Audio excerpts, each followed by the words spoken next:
दो नाबालिग लड़कियां एक दूसरे की पड़ोसी होती हैं और दोनों में ही अच्छी खासी दोस्ती होती है। दोनों साथ साथ घर के सामने एक बहुत बड़ा सत्संग आश्रम होता है, वहां पर खेलने के लिए जाया करती हैं।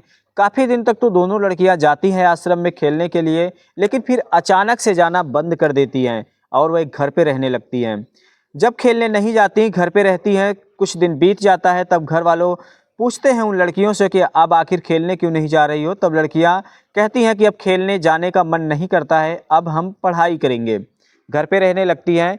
काफ़ी दिन ऐसे ही बीत जाता है, 4-5 महीने तक। तब उन दोनों लड़कियों में से एक लड़की कुछ गुमसुम सी रहने लगती है, उदास हो जाती है। उसके उदासी का कारण घर वाले पूछते हैं, लेकिन वह लड़की कुछ भी नहीं बताती है। कुछ समय ऐसे ही और बीतता है। तब एक दिन उस लड़की की चाची की नज़र उसके बढ़े हुए पेट पर पड़ जाती है और इस बात को वह अपने पति यानी लड़की के चाचा से बताती है। वह भी हैरान रह जाते हैं। फिर अपने भतीजी को ले जाकर एक हॉस्पिटल में चेकअप करवाते हैं, जांच होती है, अल्ट्रासाउंड होता है। तब उसमें पुष्टि हो जाती है कि लड़की प्रेग्नेंट है।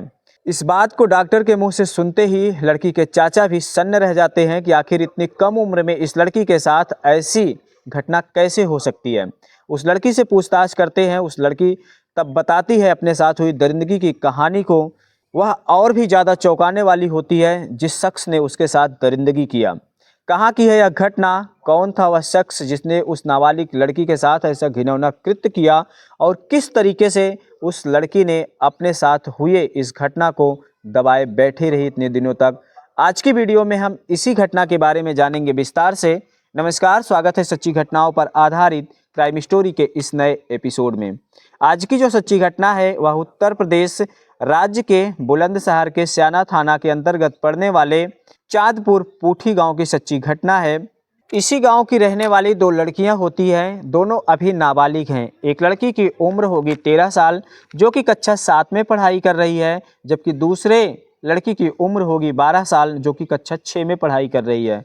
दोनों ही लड़कियां गांव के अलग अलग विद्यालयों से पढ़ाई कर रही हैं, लेकिन दोनों में दोस्ती होती है, इसलिए दोनों खेलने साथ साथ जाती हैं। और खेलने जाती हैं। घर के सामने एक बहुत बड़ा आश्रम होता है, जिसका नाम है राधा स्वामी सत्संग ब्यास। वो आश्रम जो आज से 130-32 साल पहले 1891 में जिसकी स्थापना हुई थी, आज उस आश्रम के 90 से अधिक देशों में हजारों शाखाएं हैं।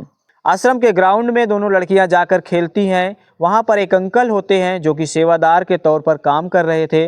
उनसे लड़कियां साइकिल लेती हैं चलाने के लिए, सीखने के लिए कौतूहल होता है। उसके बाद फिर साइकिल वापस करके अपने घर चली आती हैं। इस तरह से दोनों लड़कियां आश्रम में काफ़ी दिन जाती हैं, फिर उसके बाद अचानक से जाना बंद कर देती हैं। इसके बाद घर पे रहने लगती हैं। जब काफ़ी दिन तक खेलने नहीं जाती हैं, तब घर वाले पूछते हैं उन बच्चियों से नहीं जाने का कारण। तब लड़कियां बताती हैं कि अब खेलने का मन नहीं करता है, अब हम पढ़ाई पर ध्यान देंगे। घर वाले फिर शांत हो जाते हैं। इस तरह से समय बीतने लगा। लगभग 4 महीने तक बीत जाते हैं। इसके बाद उन दोनों लड़कियों में से एक लड़की कुछ गुमसुम सी रहने लगती है। घर वाले उससे परेशानी जानना चाहते हैं, उससे कारण पूछते हैं उदास रहने का, लेकिन वह लड़की कुछ बताती नहीं है, बल्कि बात को टाल देती है। और कुछ समय लगभग महीना भर ऐसे और बीत जाता है। तब एक दिन वह लड़की घर में अकेली थी और उसकी सिर्फ चाची होती हैं, बाकी घर वाले बाहर थे। लड़की नहाकर अपने कपड़े बदल रही थी। इसी दौरान उसके चाची की नज़र उस लड़की पर पड़ जाती है। जब चाची ने अपनी भतीजी को देखा तो उसे कुछ अजीब सा लगा, क्योंकि उसके पेट सामान्य से कुछ ज़्यादा उभरे हुए थे। चाची को शक होता है। वह अपने पति से इस बात को बताती है, यानी कि लड़की के चाचा से। वह भी अपने भतीजी के बारे में ऐसी बात सुनकर हैरान हो जाते हैं, तुरंत भागकर घर पे आते हैं और अपनी भतीजी को लेकर हॉस्पिटल जाते हैं। वहाँ पर उसकी जांच करवाते हैं, अल्ट्रासाउंड होता है। अल्ट्रासाउंड की जब रिपोर्ट आती है तो उसमें जो सच्चाई निकल कर आती है वह बेहद चौंकाने वाली होती है, क्योंकि वह लड़की 4 महीने की प्रेग्नेंट होती है। प्रेग्नेंट की बात सुनकर लड़की के चाचा भी सन्न रह जाते हैं, सोचने लगते हैं कि आखिर इतनी कम उम्र में इस बच्ची के साथ दरिंदगी कौन कर सकता है। उस लड़की से पूछते हैं बहला फुसला कर, भरोसे में लेकर। तब वह लड़की बताती है अपने साथ हुई दरिंदगी की घटना को। तब घर वाले जब जानते हैं उस हैवान व्यक्ति के बारे में, तब और भी ज़्यादा परेशान हो जाते हैं। फिर घर चले आते हैं बच्ची को लेकर अस्पताल से और साथ में रिपोर्ट भी अपनी लेकर आते हैं। लेकिन जब घर आते हैं तब घर पहुंचने पर पड़ोसियों के माध्यम से यह बात गांव में आग की तरह फैल जाती है। इसके बाद गांव वाले फिर इस मामले को पंचायत के द्वारा निपटाने का फैसला करते हैं और पीड़ित लड़की के परिजनों से कहा कि इस मामले को पंचायत से निपटा लिया जाए तो इस लड़की के शादी में रुपयों की मदद भी मिलेगी और बच्ची के पढ़ाई लिखाई का खर्च भी उठाया जाएगा। इस तरह से गांव के कुछ लोग आश्वासन देते हैं, लेकिन जो लड़की के परिजन हैं वह नकार देते हैं। बाद में फिर जाते हैं पुलिस स्टेशन। 23 अक्टूबर 2024 की यह घटना है जब पहुंचते हैं घर वाले पुलिस स्टेशन। सुबह का वक्त होता है, लेकिन पुलिस भी जब इस मामले को सुनती है वह भी एक बार हैरान रह जाती है। समझ नहीं पाती कि जिसके खिलाफ रिपोर्ट लिखाने आए हैं घर वाले, उसकी उम्र होती है लगभग 75 साल और जिस लड़की के साथ ऐसी घटना घटी है जो पीड़िता है उसकी उम्र होगी 13 साल। दोनों के उम्र में इतना फासला होने के बावजूद इस घटना को कैसे अंजाम दिया जा सकता है, एक बार तो पुलिस वालों को भी यकीन नहीं होता है। इसलिए वह तुरंत रिपोर्ट दर्ज नहीं करते हैं। घर वालों को थाने में बैठे बैठे सुबह से जब शाम हो जाती है तब कोई व्यक्ति आकर उनसे कहता है कि आखिर तुम मुख्यमंत्री शिकायत प्रकोष्ठ में क्यों नहीं शिकायत करते। मुख्यमंत्री शिकायत हेल्पलाइन में फ़ोन कर दीजिए, वहाँ से ज़रूर आपकी मदद मिलेगी।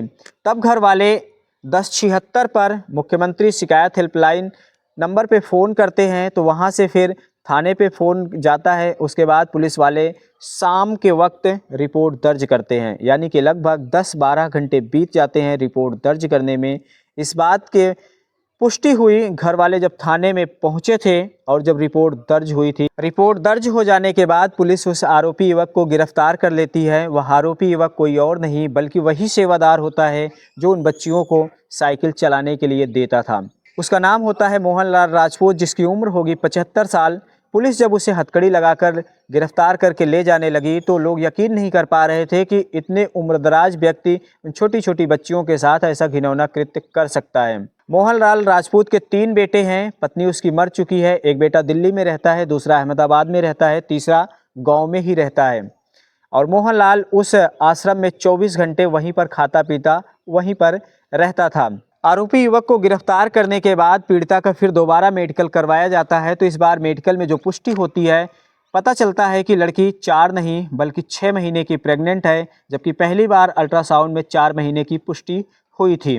इसके बाद फिर मोहनलाल को जेल भेज दिया जाता है, लेकिन उसने पुलिस पूछताछ में बताया कि मैं बच्चियों को फंसाने के लिए अपने जाल में उन लड़कियों को मीठी दवाइयाँ देता था प्रसाद कहकर, जो कि उन लड़कियां खाती थी, फिर बेहोश हो जाती है, फिर अपने चाय बनाने वाले स्टोर रूम में उन बच्चियों के साथ अपनी मंशा को पूरी करता था। लेकिन उन बच्चियों के साथ मैंने सिर्फ 3 या 4 बार ही ऐसा काम किया है। इसके बाद उन बच्चियों ने आश्रम आना बंद कर दिया।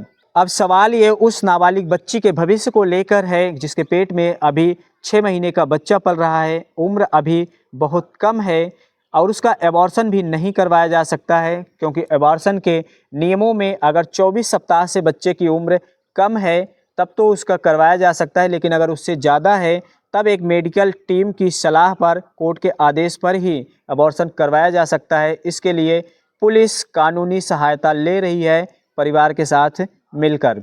फिलहाल इस घटना के बारे में एसपी सिटी शंकर प्रसाद का कहना है कि आश्रम में एक सेवादार ने 2 नाबालिग लड़कियों से रेप किया है। इस मामले में एफआईआर दर्ज की गई है और आरोपी को गिरफ्तार कर लिया गया है। आगे की कार्रवाई जारी है।